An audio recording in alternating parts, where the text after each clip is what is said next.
Two Friends, by Guy de Maupassant, besieged Paris was in the throes of famine. Even the sparrows on the roofs and the rats in the sewers were growing scarce. People were eating anything they could get.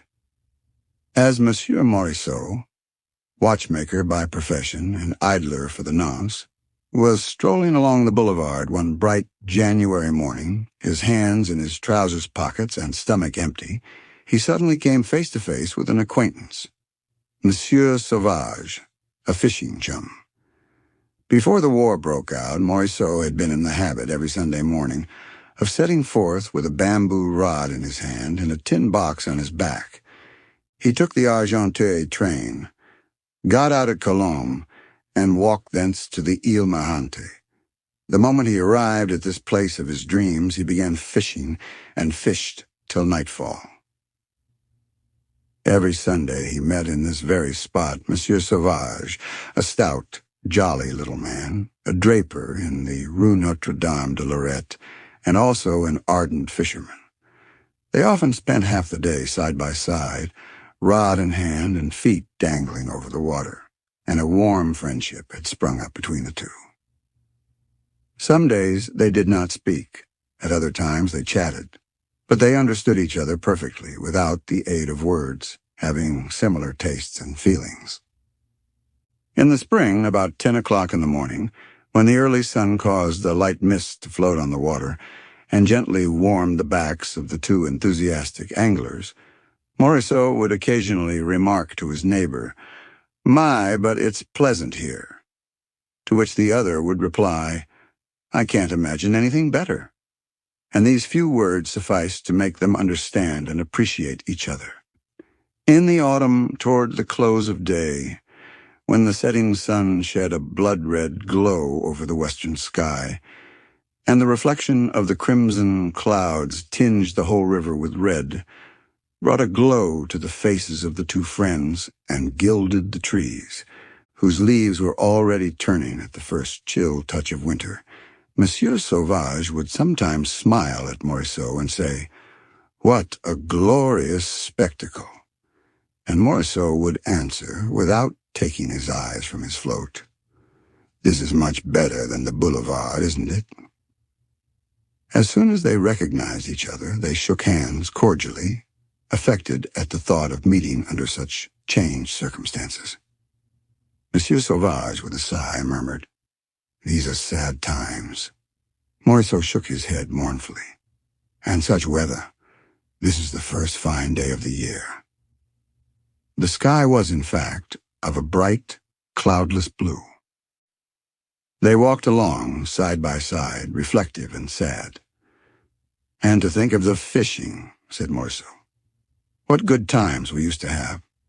"When shall we be able to fish again?" asked Monsieur Sauvage. They entered a small café and took an absinthe together, then resumed their walk along the pavement. Morisot stopped suddenly. "Shall we have another absinthe?" he said. "If you like," agreed Monsieur Sauvage. And they entered another wine shop. They were quite unsteady when they came out, owing to the effect of the alcohol on their empty stomachs. It was a fine, mild day, and a gentle breeze fanned their faces. The fresh air completed the effect of the alcohol on Monsieur Sauvage. He stopped suddenly, saying, "Suppose we go there?" "Where?" "Fishing." "But where?" "Why, to the old place. The French outposts are close to Colombes. I know Colonel Dumoulin, and we shall easily get leave to pass." Morisot trembled with desire. "Very well, I agree." And they separated to fetch the rods and lines. An hour later they were walking side by side on the high road. Presently they reached the villa occupied by the colonel. He smiled at their request and granted it. They resumed their walk, furnished with a password. Soon they left the outpost behind them, made their way through deserted Colombes, and found themselves on the outskirts of the small vineyards which bordered the Seine. It was about 11 o'clock.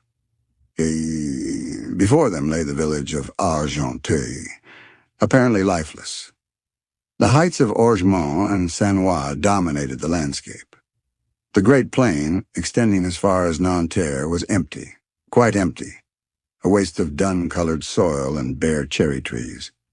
Monsieur Sauvage, pointing to the heights, murmured, "The Prussians are up yonder." And the sight of the deserted country filled the two friends with vague misgivings. The Prussians.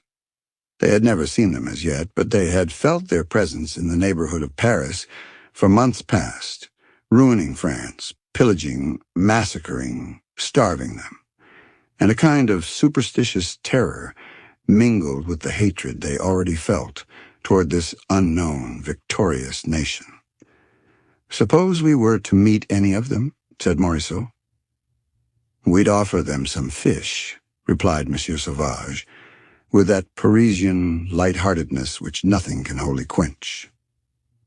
Still, they hesitated to show themselves in the open country, overawed by the utter silence which reigned around them.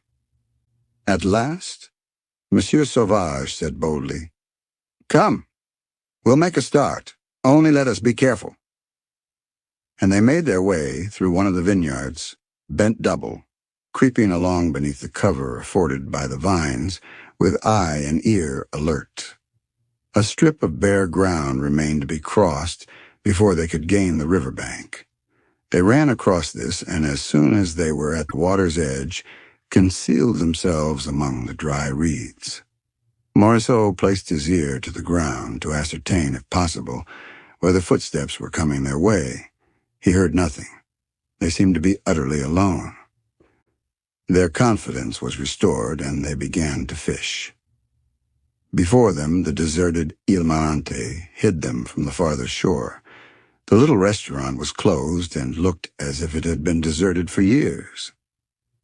Monsieur Sauvage caught the first gudgeon, Monsieur Morisot the second, and almost every moment one or other raised his line with a little, glittering, silvery fish wriggling at the end. They were having excellent sport. They slipped their catch gently into a close-meshed bag lying at their feet.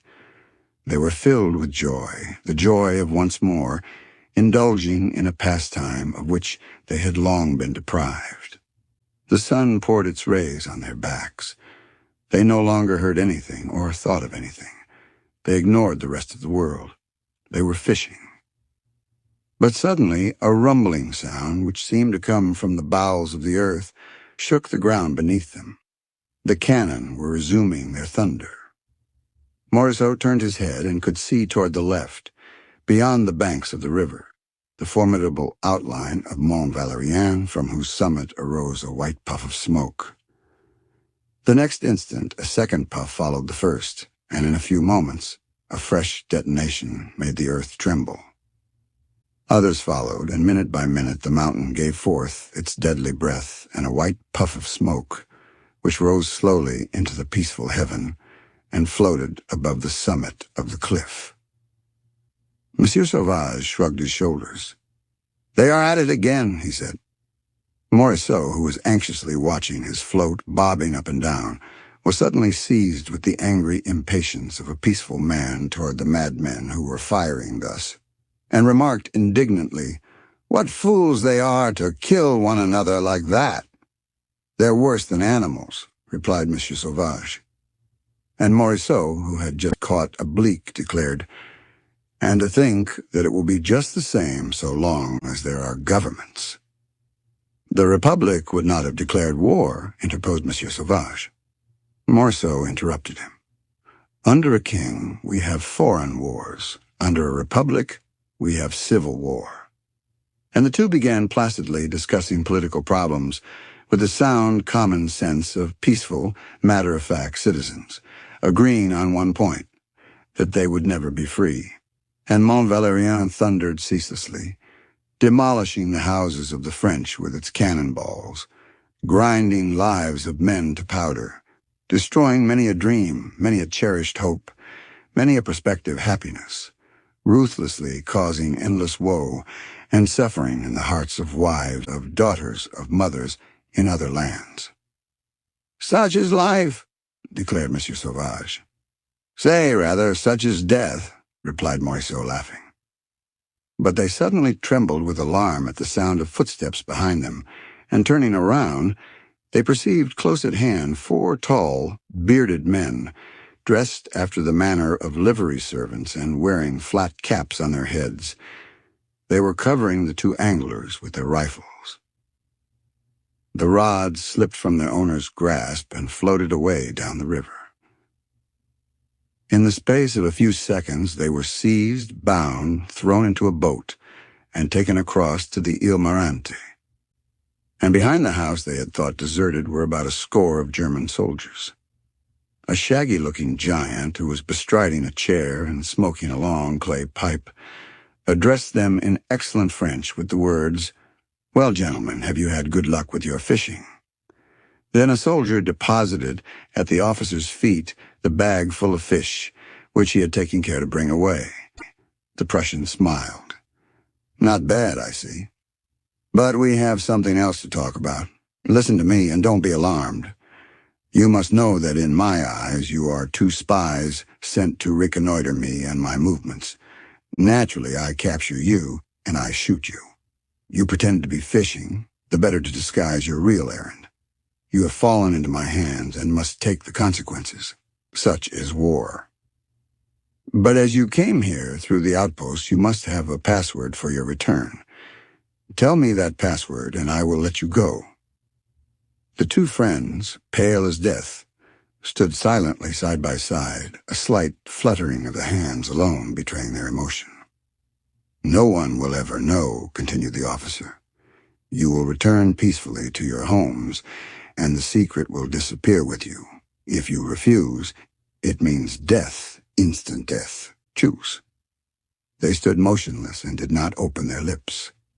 The Prussian, perfectly calm, went on with hand outstretched toward the river. "Just think that in 5 minutes you will be at the bottom of that water. In 5 minutes. You have relations, I presume?" Mont Valérien still thundered. The 2 fishermen remained silent. The German turned and gave an order in his own language. Then he moved his chair a little way off, that he might not be so near the prisoners, and a dozen men stepped forward, rifle in hand, and took up a position 20 paces off. "I give you 1 minute," said the officer. "Not a second longer." Then he rose quickly, went over to the 2 Frenchmen, took Morisseau by the arm, led him a short distance off, and said in a low voice, "Quick, the password. Your friend will know nothing. I will pretend to relent." Morisseau answered not a word. Then the Prussian took Monsieur Sauvage aside in like manner, and made him the same proposal. Monsieur Sauvage made no reply. Again they stood side by side. The officer issued his orders. The soldiers raised their rifles. Then by chance Morisseau's eyes fell on the bag full of gudgeon, lying in the grass a few feet from him. A ray of sunlight made the still quivering fish glisten like silver, and Morisseau's heart sank. Despite his efforts at self-control, his eyes filled with tears. "Goodbye, Monsieur Sauvage," he faltered. "Goodbye, Monsieur Morisseau," replied Sauvage. They shook hands, trembling from head to foot, with a dread beyond their mastery. The officer cried, "Fire!" The 12 shots were as one. Monsieur Sauvage fell forward instantaneously. Morisseau, being the taller, swayed slightly and fell across his friend with face turned skyward and blood oozing from a rent in the breast of his coat. The German issued fresh orders. His men dispersed, and presently returned with ropes and large stones, which they attached to the feet of the 2 friends. Then they carried them to the river bank. Mont Valérien, its summit now enshrouded in smoke, still continued to thunder. 2 soldiers took Morisseau by the head and the feet. 2 others did the same with Sauvage. The bodies, swung lustily by strong hands, were cast to a distance, and describing a curve, fell feet foremost into the stream. The water splashed high, foamed, eddied, then grew calm. Tiny waves lapped the shore. A few streaks of blood flecked the surface of the river. The officer, calm throughout, remarked with grim humor, "It's the fish's turn now." Then he retraced his way to the house. Suddenly he caught sight of the net full of gudgeons, lying forgotten in the grass. He picked it up, examined it, smiled, and called, "Wilhelm!" A white-aproned soldier responded to the summons, and the Prussian, tossing him the catch of the 2 murdered men, said, "Have these fish fried for me at once. While they are still alive, they'll make a tasty dish." Then he resumed his pipe.